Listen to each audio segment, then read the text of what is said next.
The DC universe is one of the most larger-than-life fictional mythologies that we have ever seen. And even though a lot of the elements in DC Comics are based on real-life concepts, this universe does as much as it can to distance itself from the actual world that we live in real life when it comes to the overall setting. And this is why, even though there are some real-life cities in the DC universe like New York City, there are mostly fictional cities like Gotham City, Star City, Central City, Metropolis, etc. And obviously it doesn't end there. There's a plethora of other fictional locations in the DC universe such as the Mascara, Oa. You also have the likes of Atlantis and Scartaris. That being said, the one thing that all of these locations have in common is that obviously they all have their own visual identity, but most importantly, they're all visually stunning and help to immerse the viewer in this fictional world. And with us getting a new live-action DC universe in James Gunn's DCU, this is the perfect opportunity to try and fully capture that larger-than-life feel that the DC universe brings. And that brings me to the topic of this video, ladies and gentlemen, and that topic is how I would design the DCU's Gotham City. Like I already said, the DC universe is full of iconic locations, and Gotham City may very well be the most iconic of those locations. So it is very imperative that when designing Gotham City for this new live-action universe, it has a very distinct visual identity.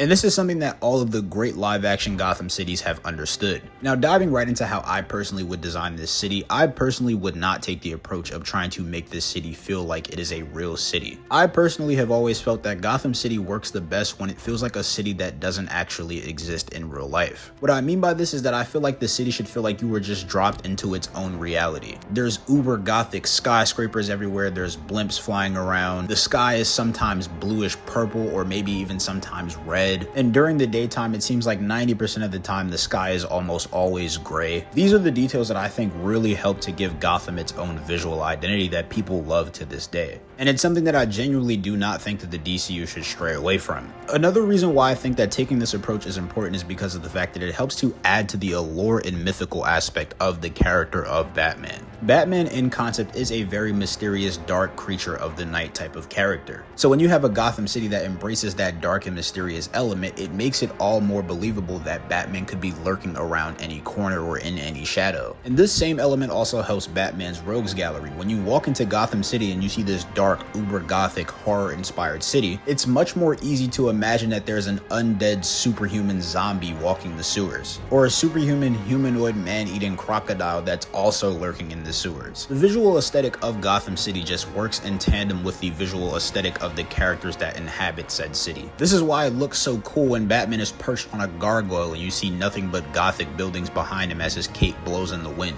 Or why it looks so cool when someone like Poison Ivy has all of her plant life around the gothic architecture of the city. The visual storytelling that you could tap into when you embrace all of the fantastical elements of Gotham City is literally endless. And when there's all of this darkness and horror-based elements in Gotham City, when you get to the lighter characters in the Batman mythos, like Robin for example, not only do you understand from a writing perspective why Robin is so important to Batman, but you also see it from a visual perspective because of the fact that he's such a ray of brightness in this dark, corrupted world that you literally understand just by seeing the two operate together why he helps Batman become a better person. And I'm specifically referencing Dick Grayson because that is like the most important Robin to Batman. And obviously that's not me saying that the other Robins aren't important to Batman's story. They obviously are. I'm just saying that what I'm talking about right here starts with Dick Grayson. So as I just explained, step one for me would make Gotham feel completely fictional. Now this is something that we have in fact seen in some Batman movies in live action, and in my opinion these are the best versions of Gotham City that we have gotten in live action, and that would come from none other than Tim Burton's Batman 89, in which he has a very gothic inspired Gotham City that does not look like a real city that would exist in our world at all. And then you also have Joel Schumacher's Gotham City, which is an extended version of Tim Burton's Gotham City, except it's more bright and vibrant when it comes to the colors. Now while I could understand someone saying that Joel Schumacher's version of Gotham City is a little bit too over the top for something coming out in today's modern age, I still do think that there's a lot more pros than cons with his version of Gotham. And I think that the DCU should take heavy inspiration from those two versions of Gotham City specifically.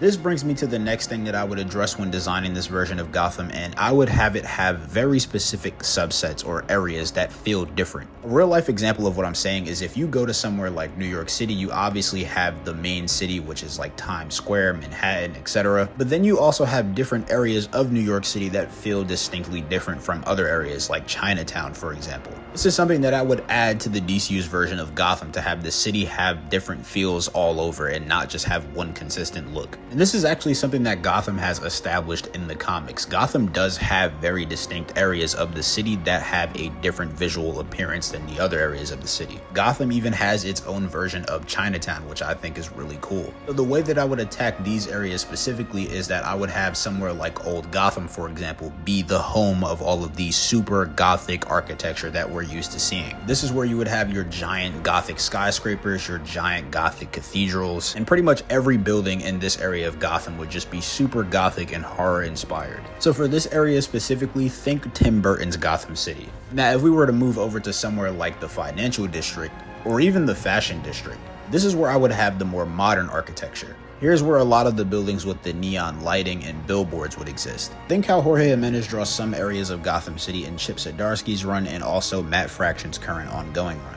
Now, there's one specific live-action version of Gotham that I personally don't think is touched on enough in these conversations, and that is Christopher Nolan's version of Gotham and Batman Begins specifically. This version of Gotham City actually had sauce. Like, when you look at the comparison of Gotham and Batman Begins versus The Dark Knight and The Dark Knight Rises, Gotham City just consistently starts to lose its sauce after the first film. Like, I don't know what the direction was with that, why they changed the visual style to make it look just like regular Chicago, but Gotham City and Begins is one of the best versions of Gotham City that we have in live action. What I would specifically pull from this version of Gotham City that I would want the DCU Gotham to embrace is how the more poor areas of Gotham City looked in Batman Begins. I promise you guys, I don't know what Christopher Nolan was thinking in downgrading the visual aesthetic of Gotham City as the movies progressed, but the way that he made the lower class areas of Gotham City look in Begins is so peak in how you would imagine it would look in the comics. These areas look overly gritty, run down, there's homeless people everywhere. It just looks so dirty and gritty, and I know that this sounds kind of messed up, but I promise you I don't mean it in this way. I'm just like specifically referring to the visual aesthetic of the movie and like the setting itself. Showcasing that difference in reference to how these lower class areas look in comparison to the higher class areas is something that I think the DCU also needs to lean into. Another live action Gotham that I also think does a great job of this is Matt Reeves' live action Gotham in The Batman. Perfect example of what I'm talking about from this movie is the moments where Batman has to go to the Iceberg Lounge. When he's in that area of Gotham, you can see the difference in terms of like the wealth disparity. That area of Gotham does not look like the same old money gothic area of Gotham that Wayne Tower is in. While there's still obviously gothic architecture that's present because it's Gotham, it just feels a lot more run down and poor than the other areas of the city. So again, 100% something that I would keep in the DCU. Now we move into the larger areas of Gotham like the Upper East Side and the Upper West Side. Also the Coventry as well. Again, because of the fact that I want Gotham City to have its own unique visual aesthetic, I would really still prefer if these buildings were all mostly Gothic with some modern looking buildings sprinkled in. I also think that these areas could use some neon lighting as well from some billboards and things of that nature. I think that that perfectly fits. But overall, I think that the Gothic signature that Gotham City has should never really leave the overall city, even though there will be certain areas of the city that have more modern architecture. For this area specifically, again, I would kind of want it to look like Burton's Gotham, just a little bit more modernized, and maybe you could throw in a little bit more neon lighting, but not too over the top like Schumacher's.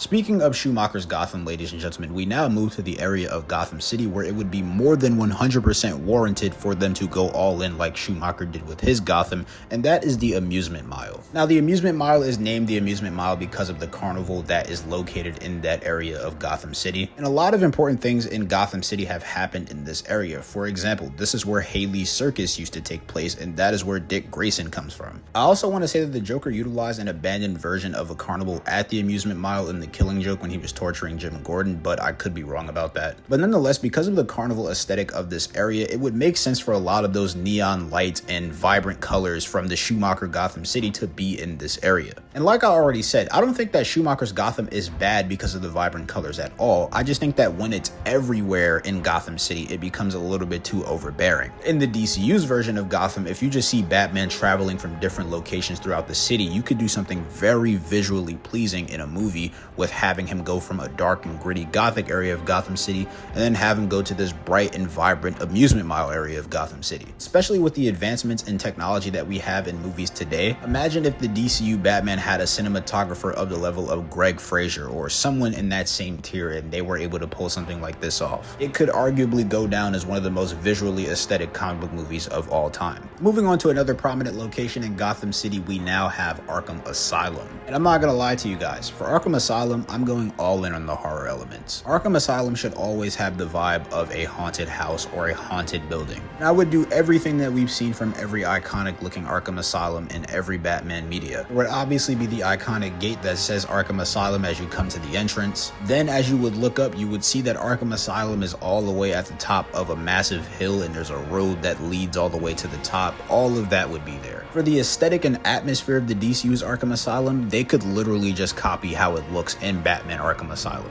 Everything about that one scene where Batman finally emerges from that cave and you get to look out into the distance and see everything in the distance. You get to see Gotham City, you get to see Arkham Asylum, the moon, the sky. That whole scene is perfect. If there was a vibe that I could say that I want for this version of Gotham in its entirety, it would be that one scene from Arkham Asylum. In fact, the atmosphere of Arkham Asylum is one of the best Batman atmospheres that we have ever seen, and that is the exact atmosphere that I would want the DCU's version of Gotham City to have. There should always just be something that's unsettling and creepy about Gotham City, and this game just captures that perfectly. Speaking of the Arkham games, I think that Gotham City also looks beautiful in Batman Arkham Knight as well, and also Arkham City. All of these versions of Gotham, whether it's the Burton films or the Schumacher films or the Arkham games, have something that you can pull from to make the perfect amalgamation Gotham City. That, ladies and gentlemen, brings me to the Dark Knight himself, Bruce Wayne, and how exactly I would go about designing Wayne Manor. Now, obviously, we've seen a lot of Wayne Manors because of the fact that we've just gotten a lot of Batman movies. All of these Wayne Manors really tend to have the same vibe. It's a very huge Gothic mansion that kind of feels like it's a house that's haunted. And personally, I think that that works, and I wouldn't really stray away from that at all. However, there is one specific version of Wayne Manor that I've always liked, and that's the version of Wayne Manor that we see in Batman the Animated Series that's kind of similar to Arkham Asylum in a sense because of the fact that it's on this massive hill and you kind of have to drive up to it. And the fact that it hangs on the side of a cliff I always thought was cool. And because of that, it actually makes sense that there's a massive bat cave underneath this. And that's something that's never really been showcased in live action if I remember correctly. Wayne Manor's always kind of just been on a flat terrain of land. So if there's one thing that I would do differently for the DCU's version of Wayne Manor, I would copy the BTAS version of it and have it be cliffside on like a massive hill or structure. Like I said, not only does this just look cooler in my opinion, but again, it also has some parallels to other places like Arkham Asylum because it looks very similar in how it's set up, and it could also kind of be imagery for the fact that Bruce Wayne himself is also battling his own inner demons. So that would definitely be a change that I make personally. But overall, ladies and gentlemen, that is exactly how I would design the DCU's version of Gotham City. I know that there's some other iconic locations in Gotham that I didn't touch on, like Gotham Zoo, Gotham University, the Iceberg Lounge, etc.